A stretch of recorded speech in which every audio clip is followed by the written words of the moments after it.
je vais vous expliquer un petit peu le principe de mettre une machine en géométrie, donc pour travailler en bonnes conditions, autant pour votre machine que vous aussi. Donc le but c'est de venir mettre des patins anti-vibration, donc on appelle ça des patins anti-vibration.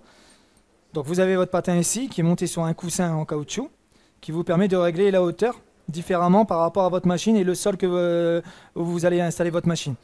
Donc pour ce faire, on viendra positionner en dessous du socle de la machine cette partie.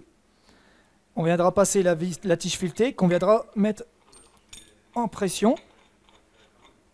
Voilà. Le but c'est après mettre l'écrou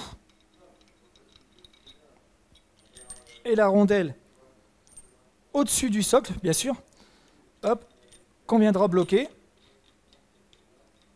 Voilà, à une certaine position. Et le but, vous avez un carré ici pour pouvoir serrer, pour pouvoir gonfler le patin, pour trouver la bonne hauteur et le bon niveau pour faire votre géométrie correctement pour votre machine. Voilà, donc je vous explique en détail comment les monter sur votre machine et comment on fait un réglage. Encore une fois, je vais vous faire voir comment on vient placer ces patins au niveau du socle de la machine. Donc ça, c'est en fait les patins, on va les monter pour éviter de percer dans sa dalle, si jamais vous avez une dalle toute neuve, ou voilà, où vous avez une dalle justement qui n'est pas terrible. Donc voilà, donc le but c'est de monter des patins pour pouvoir déplacer sa machine au cas où un jour vous voulez déplacer votre machine dans votre atelier, ça vous permettra de la déplacer sans problème.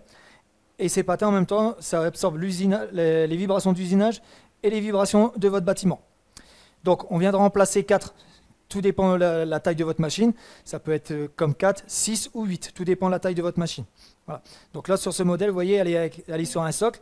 Donc on lui a mis 4 patins. Donc vous voyez, ici, ici, et même chose derrière. Donc vous voyez, on voit bien, ici, on a mis le patin sous le socle, la tige filetée que je vous ai parlé, l'écrou et la rondelle. On vient serrer la tige filetée pour faire gonfler le patin, pour mettre en géométrie. Donc pour ce faire, on viendra poser un niveau de précision en transversal et en longitudinal. Donc on travaille avec 2 niveaux et le but c'est d'avoir le meilleur niveau possible. Et à partir de là, on viendra bien rebloquer l'écrou et à partir de là, votre géométrie sera terminée et votre machine sera en bonne condition de travail.